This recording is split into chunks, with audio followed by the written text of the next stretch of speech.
اگر پراپرٹی پہلے سال میں دوسرے مالک کو بیچی جا رہی ہو تو کیا دوسرا مالک اس سہولت کے تحت فنانسنگ کے لیے درخواست دے سکتا ہے؟ اس اسکیم کے تحت پہلی منتقلی کے وقت درخواست دینے والے کو یہ سہولت حاصل پرووائڈ کی جائے گی. ٹھیک ہو گیا جی. ثانوی درخواست گزار کو اپلیکینٹ کی کل کتنی آمدنی مجموعی طور پر شمار کی جائے گی اور کتنے کو اپلیکینٹ جو ہیں وہ کنسیڈر کیے جائیں گے؟ اچھا، جو کو اپلیکینٹ کی آمدنی ہے وہ 100% کنسیڈر کی جائے گی. فار ایگزامپل اگر اس کی 1 لاکھ روپے آمدنی ہے، ماہانہ سیلری ہے یا کاروبار سے اس کی آمدنی بن رہی ہے، تو وہ 100% جو ہے نا وہ اس میں کنسیڈر کی جائے گی. اس میں کسی قسم کی کوئی ڈیڈکشن یا اس میں کرائٹیریا نہیں لگایا جائے گا کہ 45% ڈیٹ برڈن کے حساب سے اس کو کنسیڈر کیا جائے گا. اور زیادہ سے زیادہ جو اپلیکینٹ ہیں وہ کو اپلیکینٹ جو آپ ان کو ایڈ کر سکتے ہیں، وہ 4 لوگ مل کے ایک گھر کو فنانس کروا سکتے ہیں. ٹھیک ہوگا جی. کیا پرافٹ سبسڈی اسکیم کے دوران رہائشی یونٹ بیچنے یا کرائے پر دینے کی اجازت ہے؟ تو جناب آپ نہ تو اس کو 5 سال کے اندر بیچ سکتے ہیں اور نہ ہی کرائے پر دے سکتے ہیں، یہ الاؤ نہیں ہوگا. ٹھیک ہے. ٹیئر 1 اور ٹیئر 2 میں کیا فرق ہے؟ ٹیئر 1 کے انڈر گورنمنٹ خود اپنی مرضی سے اپنی مرضی کی جگہ پر، سرکاری جگہ پر گھر بنائے گی یا فلیٹ بنائے گی، اس کے بعد اس کے اوپر فنانس کروا کے آپ کو فنانسنگ کے لیے اپلائی کرنے کے لیے کہا جائے گا. اور ٹیئر 2 میں آپ اپنی مرضی سے اپنی جگہ پہ اپنے نقشے کے مطابق گھر بنا سکتے ہیں. ٹھیک ہے. ٹیئر 3 کے رہائشی یونٹ کا رقبہ کتنے مرلے ہے؟ ٹیئر 3 کا جو رہائشی یونٹ کا رقبہ ہے وہ 10 مرلے ہے. اس میں پھر کورڈ ایریا کی بھی ریسٹرکشن ہے. ٹھیک ہو گیا جی. کورڈ ایریا کی شرائط صرف فلیٹ اپارٹمنٹ میں ذکر کی گئی ہے. ٹیئر 3 کے گھر میں کورڈ ایریا کے حوالے سے کیا شرائط لاگو ہوں گی؟ ٹیئر 3 کے تحت داخل مکان کے لیے کورڈ ایریا کی وہی شرائط ہیں جو ٹیئر 3 کے تحت داخل فلیٹ اپارٹمنٹ کے لیے، وہ سیم شرائط کے مطابق ہی آپ نے کنسیڈر کرنا ہوگا اس کو. ٹھیک ہو گیا. اگر کسی رہائشی یونٹ کا پلاٹ 5 مرلے کا ہو لیکن کورڈ ایریا 850 اسکوائر فٹ سے زیادہ ہو تو یہ رہائشی یونٹ کس ٹیئر کے تحت داخل ہوگا؟ 5 مرلے کا رہائشی یونٹ 850 اسکوائر فٹ سے لے کر 1100 اسکوائر فٹ تک کے کورڈ ایریا یا ٹیئر 3 میں شامل ہوں گے. ٹھیک ہو گیا. اچھا جی. اگر کسی رہائشی یونٹ کی قیمت 35 لاکھ سے زیادہ ہو لیکن یونٹ کا رقبہ ٹیئر 5 کے تحت آتا ہو، مثلا 5 مرلہ 850 اسکوائر فٹ کورڈ ایریا کے ساتھ، ایسا یونٹ ٹیئر 2 کے تحت داخل ہوگا یا ٹیئر 3 کے؟ تو یہ جناب ٹیئر 3 کے انڈر داخل ہوگا کیونکہ اس کی اماؤنٹ جو ہے نا وہ بڑھ چکی ہے، وہ 35 لاکھ سے زیادہ ایکسیس کر چکی ہے. ٹھیک ہے. کسٹمر کو فنانسنگ دیتے وقت کون سا فنانسنگ ٹو ویلیو ریشو جو ہے استعمال کی جائے گی؟ جو ٹیئر 1 اور 2 ہے اس میں جو کسٹمر کی کنٹریبیوشن ہوگی وہ جو ہے نا 10% کنسیڈر ہوگی.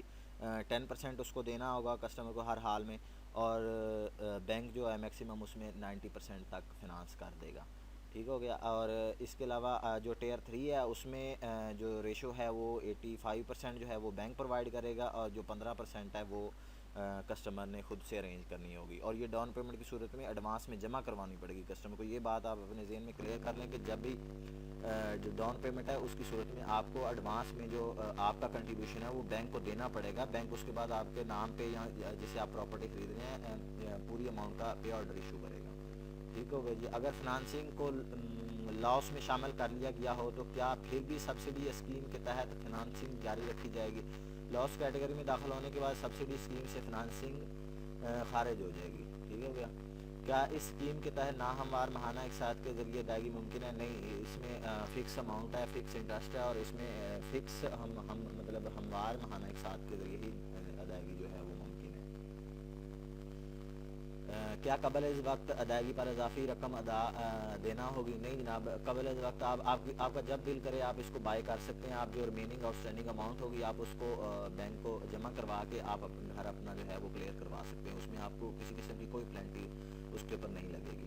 کون سا کیبر فنانسنگ کا ریٹ طے کرنے کے لیے استعمال ہوگا؟ 1 سالہ کیبر کی بنیاد پر فنانسنگ کا ریٹ طے کیا جائے گا جبکہ ریٹ ہر سال از نو طے کیا جائے گا. ٹھیک ہے. کیا اسکیم میں مذکورہ بینک کا سیپریٹ ہر ٹیئر کے لیے متعین ہے؟ اسکیم میں مذکورہ سیپریٹ زیادہ سے زیادہ ہے، اس لیے کم سیپریٹ مقرر کرنا بینک کی صوابدید پر ہے. ٹھیک ہو گیا جی. بی پی اے کی مقرر کردہ دستاویزات کے علاوہ بینک کسٹمر سے مطالبہ کر سکتے ہیں؟ کسٹمر نہیں، اس کے علاوہ بینک کسٹمر سے کوئی مطالبہ نہیں کر سکتا. کیا یہ کہنا درست ہوگا کہ سہولت کے تحت فنانسنگ کی مدت 10 سال ہے اور کسٹمر کی صوابدید پر 20 سال تک کی فنانسنگ کی گنجائش ہے؟ نہیں جناب، معاملہ اس کے برعکس ہے۔ اسکیم کے تحت 20 سال ہے، لیکن کسٹمر کی صابدید ہے کہ وہ کم سے کم 10 سال کے لیے بھی کروا سکتا ہے۔ اس سے زیادہ کے لیے اب اس کی مرضی ہے کہ وہ 15 کے لیے کروا لے یا 20 کے لیے کروا لے، یہ کسٹمر کے اوپر ڈیپینڈ کرتا ہے۔ اس اسکیم کے تحت کم از کم فنانسنگ کی مدت کیا ہے؟ وہی میں نے جس طرح پہلے کلیئر کیا کہ 10 سال ہے۔ 5 سال کے لیے آپ نہیں کروا سکتے۔ موسٹلی کسٹمر کہتے ہیں جی کیا ہم 5 سال کے لیے فنانسنگ کروا سکتے ہیں؟ تو جناب آپ 5 سال کے لیے نہیں کروا سکتے، آپ کو منیمم 10 سال کا ٹینیور لازمی سلیکٹ کرنا ہوگا۔ کیا نان ریزیڈنٹ پاکستانی یعنی بیرون ملک مقیم پاکستانی بطور درخواست گزار یا ثانوی درخواست گزار اس اسکیم کے اہل ہیں؟ قومی شناختی کارڈ کے حامل تمام بیرون ملک مقیم پاکستانی کو یہ سہولت فراہم کی جا سکتی ہے، البتہ فنانسنگ فراہم کرنے والے بینک کو فارن ایکسچینج سے متعلق تمام قوانین کی پابندی کرنا ہوگی۔ ٹھیک ہو گیا جی۔ این آر پی کو بھی مل سکتا ہے، یہ بات بھی کلیئر ہوگی۔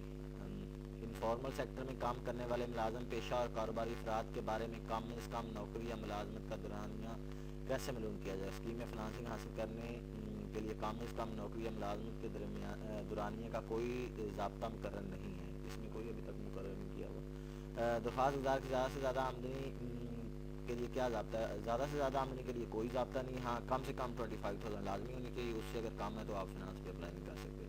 اگر درخواست گزار زرعی زمین کا مالک ہو تو کیا وہ بھی اس اسکیم کے تحت درخواست دے سکتا ہے؟ ہاں جی، اگر وہ زرعی زمین کا مالک ہے تو وہ زرعی الگ چیز ہے، آپ ریزیڈینشیل کے نہیں ہونے چاہیے۔ آپ اگر ایگریکلچر زمین آپ کے نام پہ ہے تو آپ کر سکتے ہیں، کوئی ایشو نہیں۔ اگر میاں بیوی دونوں، ہاں میاں بیوی دونوں میں سے کوئی ایک اپلائی کر سکتا ہے، دونوں ہاں جہاں دونوں مل کے کو ایپلیکینٹ بن کے کر سکتے ہیں، الگ الگ دونوں نہیں کر سکتے۔ اسکیم کا سبسڈی کا طریقہ کار اسٹیٹ بینک سبسڈی وصول کرنے کا طریقہ کار الگ سے جاری کرے، یہ اسٹیٹ بینک کی ویب سائٹ پہ موجود ہے۔ یہ جو کوشچن آنسر میں نے آپ کو بتائے ہیں اور ساری گائیڈ لائن ہے جو وہاں پرووائڈ کی گئی ہے۔